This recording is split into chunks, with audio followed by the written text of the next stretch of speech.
Hello, welcome student. This is Mechanical Engineering Materials. Subject course code is 22343. I am Mr. D. R. Mane from VVIT PAL Mechanical Department. So last lecture आपण बघितलेला आहे. आपण त्याच्यामध्ये नॉर्मलायझिंग, hardening आणि tampering या process बघितल्या. नॉर्मलायझिंग मध्ये जे आहे की आपल्याला लोअर क्रिटिकल टेम्परेचरच्या वरती आपल्याला हीट करायचं आहे 30 to 50 डिग्री सेल्सिअस. आणि त्याच्यानंतर आपल्याला होल्ड आहे, ते होल्डिंग पिरियड जो आहे तो अनेलिंग पेक्षा कमी आहे. ओके, एक 10 to 20 मिनिट्स पर्यंत आपल्याला ते होल्ड करायचं आणि त्याच्यानंतर लगेच आपल्याला ते स्टील एअर मध्ये आपल्याला कूल करायचं आहे. ओके, म्हणजेच रेग्युलर आपलं फर्नेस मधून तो कंपोनंट आपल्याला बाहेरच्या हवेत आपल्याला ठेवायचा आहे. ओके, त्या पद्धतीने त्याला कूलिंग करायचं आहे. नॉर्मलायझिंग नंतर आपण बघितलं हार्डनिंग. हार्डनिंग मध्ये आपल्याला क्वेंचिंग करायचं आहे. ओके, क्वेंचिंग मीडियम जो आहे, क्वेंचिंग मीडियम NaCl सोल्युशन असेल, NaOH असेल किंवा वॉटर असेल. ओके, अशा पद्धतीनं ते जे आहेत त्याच्यामध्ये आपल्याला ते डीप करायचं आहे, इमर्स करायचं आहे आफ्टर हिटिंग. ओके, त्याच्यानंतर त्यामध्ये हार्डनिंग मध्ये काय होतं की मार्टेनसाइट स्ट्रक्चर फॉर्मेशन होतं की austenite to martensite. So martensite it is a hard and brittle. So material जे आपल्याला मिळणार ते हार्ड आणि ब्रिटल असणार आहे, टू ब्रिटल. आता हा हार्डनेस आपल्याला पाहिजे आहे, मटेरियल हार्ड पाहिजे आहे पण ब्रिटल नको आहे आपल्याला. तर ब्रिटलनेस काढण्यासाठी आपल्याला रिमूव्ह करण्यासाठी आपण काय करतो, परत त्याच्यावर हीट ट्रीटमेंट प्रोसेस नेक्स्ट करतो, ती म्हणजे टेम्परिंग. टेम्परिंग प्रोसेस मध्ये काय होतं की रिटेन्ड ऑस्टेनाइट जे आहेत, म्हणजे ऑस्टेनाइट पासून ऑस्टेनाइट आपण जे सुरुवातीला ऑस्टेनाइट टू मार्टेनसाइट फॉर्मेशन जे होणार आहे हार्डनिंग मध्ये, त्यावेळी पूर्णतः ते मार्टेनसाइट स्ट्रक्चर होत नाही, त्याच्यामध्ये काही प्रमाणात ऑस्टेनाइट हा राहिलेला असतो. तर तो ऑस्टेनाइट जो राहिलेला आहे त्याचं आपण कन्व्हर्जन कशात करणार आहे, पर्लाइट मध्ये करणार आहे. ओके, सो ते आपण काय करणार आहे की रिटेन्ड ऑस्टेनाइट आहे ते परत एकदा आपण ते हार्डनिंग झाल्यानंतर मटेरियल आपण परत एकदा त्याला हिटिंग करणार आहे. पण तो हिटिंग करताना आता लोअर क्रिटिकल टेम्परेचरच्या खाली, म्हणजे 723 डिग्रीच्या खालीच आपण आपण हीट करणार आणि त्याच्यानंतर आपण त्याला कुलिंग करणार आहे. ओके, कुलिंग त्याला आपण स्टील एअर मध्येच, म्हणजे जसं की नॉर्मलायझिंग मध्ये प्रोसेस आहे त्या पद्धतीने आपण कुलिंग करणार आहे. ते परत इमर्स करायचं नाही ते. ओके, फक्त स्टील एअर मध्ये ते ठेवून द्यायचं आहे. तर अशामध्ये त्यामुळे आपल्याला काय होतं की ते स्ट्रक्चर जे आहे ते आपल्याला काय मिळतं की परलाइट आपल्याला स्ट्रक्चर मिळतं आणि त्याच्यामध्ये डक्टिलिटी इन्क्रीज होते. डक्टिलिटी थोडीशी डक्टिलिटी वाढते आणि थोडं हार्डनेस आपल्याला काय पाहिजे आहे की हार्डनेस आपल्याला तसाच ठेवायचा आहे आणि जो ज्या पद्धतीने आपल्याला ब्रिटलनेस जो आहे तो कमी करायचा, मग त्यामुळे ब्रिटलनेस कमी होतो. आणि त्या पद्धतीने आपण 3 टाईप पण बघितले. आपण टेम्परिंग करताना का एकच टाईप, 3 टेम्परिंगचे टाईप बघितले. Okay, low temperature, medium temperature आणि हाय टेम्परेचर टेम्परिंग आपण बघितलं की जशा पद्धतीने त्या पद्धतीने आपल्याला ते जसं आपल्याला प्रॉपर्टीज पाहिजे त्या पद्धतीने आपण ते त्या पद्धतीचं टेम्परेचर नेऊन आपण ते कुलिंग करायचं. Okay, so next part is a tempering मध्ये आपण बघणार आहे martempering and austempering. Okay, so this is a time temperature graph we have to see, and that is first one is 840 degrees Celsius to 1000 degrees Celsius पण heat करायचं component. After the hardening, it is hardening. After the hardening austenitization आहे बघा. ऑस्टनायझेशन water cool होणार आहे आणि त्याच्यानंतर ऑस्टनायझिंग, sorry हे ऑस्टनायझिंग आहे आणि त्याच्यानंतर आपल्याला टेम्परिंग करायचं आहे. ओके, म्हणजे हार्डनिंग प्रोसेस मध्ये आपण काय करतोय की वॉटर कुलिंग करतोय, त्याला काय करतोय आपण हीट करतोय, हीट केल्यानंतर ते वॉटर मध्ये इमर्स करतोय. आणि ऑस्टनाइट जे आहे, ऑस्टनाइट पासून आपल्याला काय होणार आहे, मार्टेनसाइट आपल्याला फॉर्मेशन मिळणार आहे. त्याच्यानंतर टेम्परिंग प्रोसेस आहे ती परत आपल्याला हिटिंग करायचं आहे. परत 450 टू 720 डिग्री सेल्सिअस पर्यंत टेम्परेचर आहे, रेंज आहे. आणि त्याच्यानंतर परत एकदा तिथं वॉटर कुलिंग केलेलं आहे.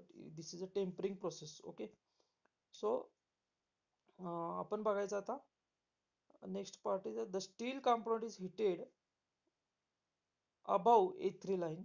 Okay, upper critical temperature line, held at temperature for sufficient time for complete transformation into austenite. आता आपल्याला काय करायचं बघा, स्टील कॉम्पोनंट जो आहे तो पहिला E3 लाईनच्या वरती आपल्याला अप्पर क्रिटिकल टेम्परेचर लाईन आहे तिथे हिट केला. त्याच्यानंतर त्या सफिशियंट टेम्परेचरला त्या टाइम आपण होल्ड केलं आणि त्याच्यानंतर ते complete austenite into austenite complete transform into austenite म्हणजे ज्यावेळी हीट टोटल करणार तिथं आपल्याला ऑस्टेनाइट पहिला आता वरती मिळणार आपल्याला. ओके, आपण ग्राफ बघितलेला आहे. So then it is quenched into quench bath of molten salt at 300 to 500 degree Celsius and kept inside for certain amount of time. आपल्याला हे हाय टेम्परेचरला नेल्यानंतर अप्पर क्रिटिकल टेम्परेचरला नेल्यानंतर तो कॉम्पोनंट आपल्याला इमर्स करायचा आहे. आपण मोल्टन साल्ट म्हणजे एक जो वॉटर आहे, ओके, मोल्टन वॉटर, तर त्या मोल्टन वॉटरमध्ये क्वेंचिंग मिडियम आहे तो त्याच्यामध्ये आपण त्याला आपण इमर्स करायचा आहे, त्याच्यामध्ये बुडवायचं आहे साधारणपणे. ते आपल्याला काय करायचं आहे, काही ठराविक टाइमसाठी ते ठेवायचं आहे. So increase of tempering the steel is removed from the quenching bath before it start transforming into bainite. Okay, in case of martempering आता बघा, sorry, in case of martempering आपल्याला आणि अस्टेम्परिंग हे दोन आपण टाईप बघायला लागलोय. मार्टेम्परिंग मध्ये काय करतात बघा, द स्टील हे काय करतात, रिमूव्ह करतात क्विंचिंग बाथ मधून बिफोर कधी it start transforming to bainite. Bainite transformation व्हायच्या अगोदर त्याला लगेच तिथून रिमूव्ह केलं जातं. त्यावेळी आपल्याला मार्टेम्परिंग मिळतं. आणि ऑस्टेम्परिंग कधी मिळतं, तसं ऑस्टेम्परिंग प्रोसेसमध्ये steel is kept inside the quenching bath until it transform completely to bainite. म्हणजे बेनाइट ट्रान्सफॉर्म व्हायच्या अगोदर जर काढलं तुम्ही मटेरियल कॉम्पोनंट तर त्याला मार्टेम्परिंग म्हणतोय आपण. मार्टेम्परिंग स्ट्रक्चर फॉर्मेशन होतं. आणि जर त्याला तुम्ही कम्प्लिटली बेनाइट फॉर्मेशन पर्यंत ठेवला की कम्प्लीट त्याचं ट्रान्सफॉर्मेशन बेनाइट मध्ये होईल, त्यावेळी त्याला ऑस्टेम्परिंग असं आपण म्हणतो. After removing the steel is cold in still air. आणि त्यानंतर आपल्याला जे बाथ त्यातून आपण इमर्स केलेलं त्यातून काढलं आपण मटेरियल, काढल्यानंतर आपल्याला काय करायचं आहे, स्टील एअरमध्ये ते कूल करायचं आहे. Okay, so martempering produces martens structure, it is hard and brittle. आता आपल्याला हे माहिती आहे मार्टेन्स स्ट्रक्चर हार्ड आणि ब्रिटल आहे कारण क्विंचिंग केलेलं आहे आणि फास्ट त्याला कुलिंग केलेलं आहे थोडक्यात. ऑस्टेम्परिंग प्रोड्यूस बेना structure which is tough and ductile. मात्र ऑस्टेम्परिंग टेम्परेचर ऑस्टेम्परिंग मध्ये काय होतं तुम्हाला बेनेट स्ट्रक्चर मिळतं, तिथं मार्टेन्साइट नसतं. आणि बेनेट स्ट्रक्चर हे टफ आणि डक्टाईल आहे. म्हणजे तुम्हाला जर हार्ड आणि ब्रिटल पाहिजे असेल तर तुम्ही मार्टेम्परिंग प्रोसेस करायची. जर तुम्हाला टफ अँड डक्टाईल जर पाहिजे असेल प्रॉपर्टीज तर तुम्हाला ऑस्टेम्परिंग प्रोसेस करावी लागणार. Okay, so martempering is a hardening process but not the austempering. Martempering जी आहे ती हार्ड प्रोसेस आहे आणि ऑस्टेम्परिंग जी आहे ती हार्ड नाही आहे. Okay, it is a soft process. So this is austempering and so this is graph you have to show in a screen. So time temperature diagram austenite वरती तुम्हाला दिसते. त्याच्यानंतर कशा पद्धतीने कुलिंग केलं की कसं बघा, इथं परलाइट दिसते, त्यानंतर खाली बेनेट स्ट्रक्चर दिसणार आहे आणि एकदम खाली जर तुम्हाला तर मार्टेन्साइट स्ट्रक्चर तुम्हाला फॉर्मेशन झालेलं दिसेल. ओके, सो मार्टेम्परिंग मध्ये मार्टेम्परिंगचा जे हा जो ही जी लाईन दिसते तुम्हाला, okay, so this is a martempering. Okay, and ही हिडन लाईन जी दिसते, डॉटेड लाईन जी दिसते तुम्हाला, ती आहे ऑस्टेम्परिंग. ओके, मार्टेम्परिंग मध्ये कुलिंग कसं फास्ट केलेलं आहे म्हणून मार्टेन्साइट फॉर्मेशन झालं आहे. ऑस्टेम्परिंग मध्ये काय केलेलं होल्ड जास्त वेळ होल्डिंग आहे बघा आणि मग त्याच्यानंतर हळू कुलिंग केलेलं आहे, त्याच्यामुळे बेनाइट फॉर्मेशन झालेलं आहे. आणि bainite is a tough and ductile material आहे. It is hard and brittle. Martensite is a hard and brittle. Okay, so जशा पद्धतीने आपल्याला कंपोजिशन पाहिजे आहे, ज्या पद्धतीने आपल्याला स्ट्रक्चर पाहिजे आहे त्याच्या पद्धतीने आपण काय केलेलं आहे त्या मायक्रोस्ट्रक्चर प्रमाणे आपल्याला आपल्याला रेट त्याचा कुलिंग रेट आपल्याला ठेवायचा आहे. Okay, so margin next process is a margin. आता स्टेमरिंग टेम्परिंग झालं, आता margin. What is the meaning of margin?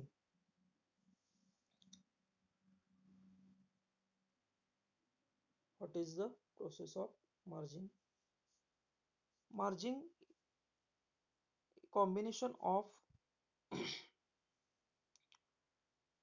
combination of two words, martensitic and aging. Okay, margin means combination of दोन word आहेत त्यात, martensite पण दिसतंय आणि ageing, हे दोन्हीचं मिक्स करून मार्जिंग असं केलेलं आहे बघा. So ageing refers to the extended heat treatment process. आता एजिंग काय रेफर करतं, तर हीट ट्रीटमेंट प्रोसेस एक्सटेंडेड केलेली आहे, थोडी वाढवलेली आहे, त्यामुळे आपण त्याला एजिंग करणं असं म्हणतो. So maraging is the heat treatment process to increase strength and toughness of steel without reduction in ductility. So maraging ही प्रोसेस जी आहे, आता आपण हार्डनिंग बघितलं, हार्डनिंग मध्ये काय झालंय की हार्ड अँड ब्रिटल आहे, पण ही मार्जिंग प्रोसेस जी आहे त्याच्यामध्ये आपल्याला strength and toughness of steel without reduction in ductility, strength मिळणार, टफनेस तुम्हाला मिळणार स्टीलमध्ये, पण त्यामध्ये डक्टिलिटी कुठेही कमी होणार नाही. म्हणजे असं नाही की ब्रिटल झालेलं आहे मटेरियल आणि तुम्हाला तर मार्जिंग मध्ये ते नाही, मार्जिंग मध्ये स्ट्रेंथ मिळणार, टफ मिळणार, टफनेस मिळणार आणि डक्टिलिटी सुद्धा आहे तशी तुमची राहणार आहे. Okay. So this is a marging process. Marging steel are the steel obtained by marging heat treatment process, and they possess superior strength and toughness as well as good ductility. Okay. So हे जे margin steel आहे, तर ते जे मिळणार margin heat treatment process जे आहे त्याच्यामध्ये काय होणार आहे, superior strength and toughness as well as good ductility ह्या गोष्टी मिळतात.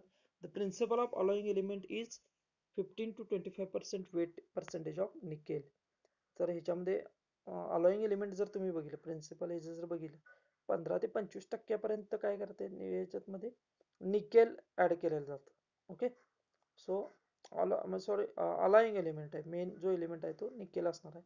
Secondary alloying element include cobalt, molybdenum, titanium, हे काही दुसरे अलॉयज आहेत जे यामध्ये इन्क्लूड आहेत. Common non stainless grades contains 17 to 19% weight percentage of nickel, 8 to 12% weight percentage of cobalt, 3 to 5% weight percent molybdenum, and 0.2 to 1.6% titanium. Above of chromium produce stainless grades resistance to corrosion. Addition of chromium produce म्हणजे यामध्ये आणि chromium जर addition केलं तुम्ही तर corrosion resistance steel तुम्हाला चांगल्या पद्धतीने मिळू शकतं. हे मार्जिंग स्टीलचं कंपोजिशन आहे. ओके. आता प्रॉपर्टीज बघा, मार्जिंग स्टील जे आहे त्याच्या प्रॉपर्टीज काय आहेत. Due to the low carbon content maraging steel have good मशनेबिलिटी.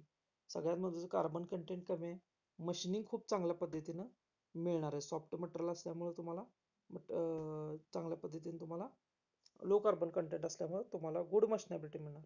Periyar to ageing they can be cold rolled as to as much 90% without cracking. Cold वर्किंगसाठी खूप चांगल्या पद्धतीनं तुम्हाला हे जो यूज करता येईल या स्टीलचा, ज्याच्यामध्ये क्रॅकिंग होणार नाही. Maraging steel offer good weldability but must be aged after weld to restore the original properties. Weldability, स्टीलची जी वेल्डेबिलिटी आहे ही खूप चांगली, वेल्डेबिलिटीचं प्रॉडक्ट जर स्टील म्हणलं तर ते मार्जिंग स्टील जी तुम्हाला तिथं चांगल्या पद्धतीने वेल्ड करता येऊ शकतो. ओके. विथ ओरिजिनल प्रॉपर्टी त्याची तशीच राहणार. Very little dimension change during heat treatment. Heat treatment करत असताना खूप कमी डायमेन्शन मध्ये चेंजेस होतात, डायमेन्शन चेंजेस जास्त होत नाहीत. Okay. Due to the high alloying element high alloying content maraging steel have high hardenability. आता जे हाय अलॉय ह्याच्यामध्ये बघितले तर maraging steel have a good high hardenability. तर हार्डनेस तुम्हाला हाय अलॉय जर बघितलं तर तुम्हाला हार्डनेबिलिटी चांगल्या पद्धतीने मिळू शकते. Since ductility ferrous nickel martensite are formed on cooling, cracks do not exist or negligible. Crack तिथं फॉर्मेशन तुम्हाला होत नाही किंवा मिळणार नाही किंवा अगदी निग्लिजिबल असण्याची शक्यता आहे. Okay. So this is a properties of margin steel. Next one is a surface hardening surface treatment process. आता पुढची ही ट्रीटमेंट प्रोसेस आहे ती सरफेस हार्ड. आपल्याला सरफेस जर एखादा कॉम्पोनंट आहे, आता जर सरफेस वरचा जो कॉम्पोनंटचा लेअर आहे, सरफेस आहे, तो जर हार्ड पाहिजे असेल तर कशा पद्धतीने ट्रीटमेंट त्याच्यावर करायची, कुठली ही ट्रीटमेंट करायची, तर ते आपण या पार्ट मध्ये बघणार आहे. तर सरफेस हार्डनिंग और surface treatment. It is the process of increasing the hardness of surface of medium carbon steel component. तर medium carbon steel जो आहे त्याच्यामध्ये जर आपल्याला हार्ड आपल्याला मटेरियल करायचं असेल तर ते आपल्याला 0.3 to 0.6% कार्बन ज्याच्यामध्ये तर त्याचा by heating the surface only to austenitic zone. Okay, त्याचा सरफेस जो आहे तो काय करणार आपण ऑस्टेनेटिक झोन मध्ये नेणार, म्हणजे 750 ते 800 डिग्री सेल्सिअस पर्यंत त्याला टेम्परेचर देणार. आणि and cooling it rapidly by quenching the cold liquid, आणि रॅपिडली कोल्ड करायचं. ओके, आपल्याला ते काय करायचं, सरफेस हार्ड पाहिजे आहे, लक्षात ठेवा. तो हार्ड करायचा असेल तर आपल्याला क्वेंच करणं गरजेचं आहे. आणि त्याच्यामुळेच आपण काय केलेलं आहे, ते मीडियम कार्बन स्टील काय केलेलं आहे, त्याचा सरफेस जो आहे तो टेम्परेचर ऑस्टेनेटिक टेम्परेचर पण नेलेला आहे, त्याच्यावर ऑस्टेनेटिक झोन पण नेलेला आहे 750 ते 800 degree Celsius, 750 to 800 degree Celsius. And after that it is quenched in cold liquid. So before surface hardening, the steel component should be normalized in order to get tough core and hard case. Okay. जर surface हार्डनिंगच्या अगोदर steel जर component पाहिलं तर ते tough core त्याची tough असणार आहे आणि हार्ड केस असणार आहे. ओके,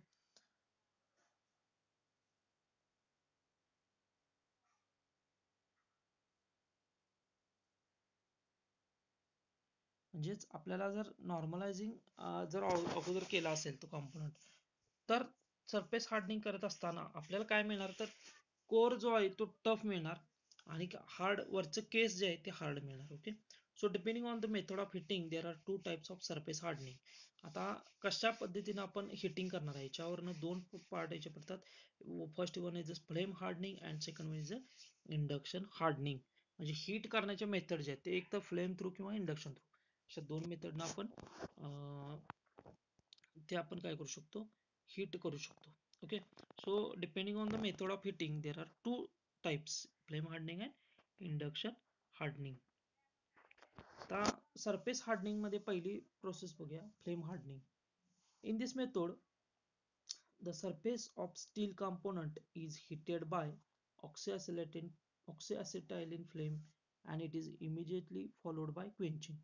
तर इथे तुम्हाला एक डायग्राम दिसते ज्याच्यामध्ये एक वर्कपीस ठेवलेला आहे, त्यानंतर त्याला एक फ्लेम आहे बघा, सुरुवातीला काय दिसते, एक फ्लेम दिसते आणि फ्लेमच्या पाठोपाठ तुम्हाला एक असं प्रोव्हिजन केलं की ज्याच्यामधनं वॉटर सर्क्युलेट होईल, वॉटर स्प्रेड होईल.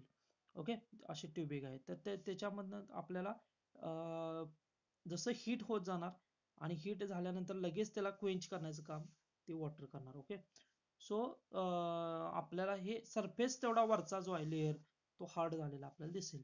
Okay, as shown figure the flame hardening mechanism, the heating torch and water jet nozzle are mounted on the carriage. Carriage आहे आणि कॅरेजमध्ये जे आहे की ते ज्याच्यामध्ये टॉर्च आहे, जी हिटिंग टॉर्च ज्याला म्हणतोय, आणि नोझल जे आहे वॉटर जेट नोझल हे स्प्रेड केलेलं आहे. वॉटर स्प्रेड करण्यासाठी वॉटर जेट नोझल वापरतो आपण. ह्याच्यामध्ये कॅरेजवर ते अडकवलेलं आहे, which moves at uniform speed over the steel workpiece. आणि ते युनिफॉर्मली आपण ते काय करणार आहे, मूव्ह होत जाणार आहे पुढं पुढं पुढं. ओके, सो युनिफॉर्म स्पीड मध्ये ते जात असल्यामुळे this causes heating and subsequent quenching of surface of the workpiece. आणि ह्याच्यामुळेच हिटिंग पण होणार आणि त्याच्या पाठोपाठ ते क्वेंचिंग पण होणार, म्हणजे थंड पण होणार. Okay, so this is a flame hardening process. आता बघूया कशा पद्धतीने फ्लेम हार्डनिंग प्रोसेसचे ऍडव्हान्टेजेस आहेत. म्हणजे ही जी सरफेस हार्डनिंग प्रोसेस आहे यामधली फ्लेम हार्डनिंगचे काय ऍडव्हान्टेजेस आहेत, लेट सी. इकॉनॉमिकल मेथड सगळ्यात महत्वाचं. ओके, सो इकॉनॉमिकल आहे. Depth of hardness zone is 3 to 6 mm. म्हणजे जे डेप्थ आहे खालीपर्यंत हार्ड होण्याचे जे केस वरचा जे लेअर आहे तो किती डेप्थ पर्यंत हार्ड होऊ शकतो, तो 6 मिलीमीटर पर्यंत, 3 ते 6 मिलीमीटर पर्यंत आपल्याला हार्डनेस मिळतो. Depth can be controlled by controlling the speed of the torch and nozzle. ही जी डेप्थ आहे ती कंट्रोल्ड करू शकतो आपण. कशामुळं, तर आपण स्पीड जे आहे टॉर्च आणि नोझल हे जर हळू स्पीडनं तुम्ही घेतलं, स्लो स्पीडनं घेतलं, तर ते डेप्थ तुम्हाला जास्त मिळणार. आणि तुम्ही फास्ट गेला, ओके, स्पीड वाढवलं तुम्ही, तर तुम्हाला डेप्थ जे आहे ती कमी मिळणार. Okay, surface can be selectively hardened. आणि पाहिजे त्या सरफेसला आपण हार्ड करू शकतोय, असं नाही की सगळा लेअर करायला पाहिजे. जिथं समजा एका ठिकाणी नको आहे, मधल्या स्पॉटला नको आहे समजा, आणि पुढे, तर आपण त्या पद्धतीने आपण ते बरोबर ऑन द स्पॉट आपण हिटिंग फ्लेम हार्डनिंग इझी असल्यामुळे आपण तिथं फ्लेम नेऊन हार्ड करू शकतो. Okay, so large part can be surface hardened. मोठा किती पण पार्ट असू दे तो सुद्धा आपण त्याचा सरफेस आपण हार्ड या मेथडनं करू शकतो. Equipment are small, light in weight and portable. हे जर सेटअप बघितला तर एकदम सिम्पल सेटअप आहे. इक्विपमेंट एकदम स्मॉल आहेत, लाईट वेट मध्ये आहेत. Okay, automatic control are possible. ह्याच्यामध्ये ऑटोमेशन सुद्धा करू शकतो आपण. ओके, ऑटो फीड देऊ शकतो त्याला. स्केलिंग, डिकार्बोनायझेशन अँड डिस्टॉर्शन आर लेस. हे काजळी धरणे किंवा ब्लॅक कार्बनायझेशन जे म्हणतोय आपण किंवा डिस्टॉर्शन जे होते ते सगळं ह्याच्यामध्ये कमी आहे. ओके, या प्रोसेसमध्ये कमी आहे. Flame hardening can be done on finished component. म्हणजे ज्याचं फिनिशिंग झालेलं आहे. ओके, तर तो फिनिश्ड कंपोनंट आपण हे फ्लेम हार्डनिंग मध्ये हार्ड करू शकतो. असे हे सगळे एवढे ऍडव्हान्टेजेस आहेत.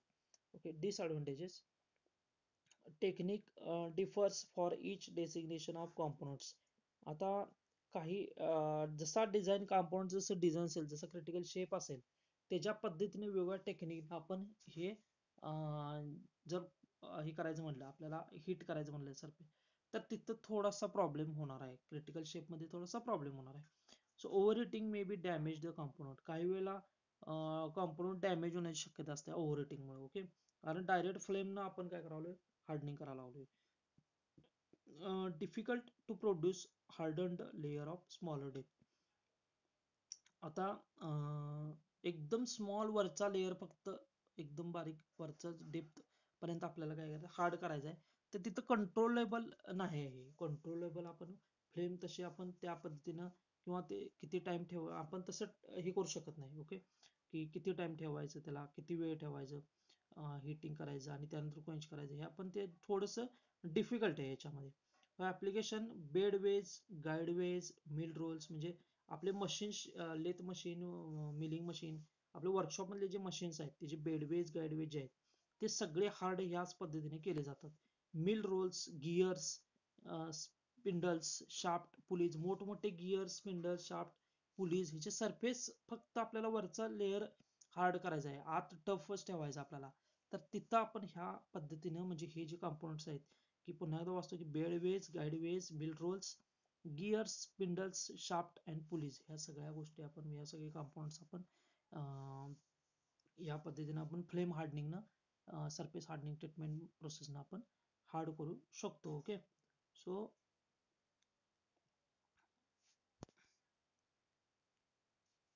आपण हे जे आहे की ह्या आपण लेक्चरमध्ये काय काय बघितलं बघा, पुन्हा एकदा थोडंसं रिवाइज करूया.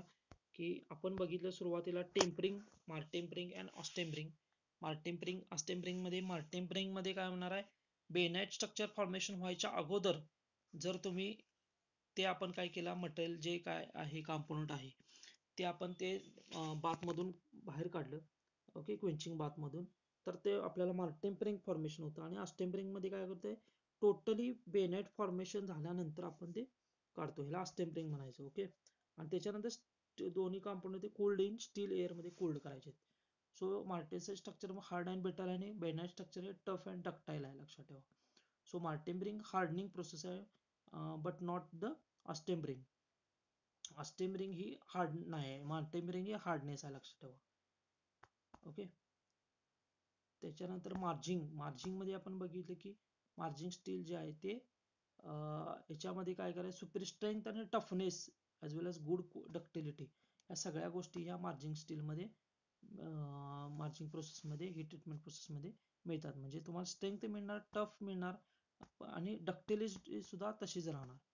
Okay, this is a margin steel. Okay, त्याच्यानंतर आपण सरफेस हार्डनिंग म्हणजे सरफेस ट्रीटमेंट जे बघितले, तर सरफेस ट्रीटमेंटमध्ये आपण फ्लेम हार्डनिंग, इंडक्शन हार्डनिंग अशा दोन टाईप आपण बघितलेले आहेत. ओके, ज्याच्यामध्ये स्टार्ट आपण जे केलं, म्हणजे एखादा सरफेस जो आहे तो हार्ड करायचा आहे, त्याची कोर जी आहे ती तशीच टफ ठेवायची आहे, तर तिथं आपण ह्या पद्धतीनं हार्डनिंग आपण करू शकतो.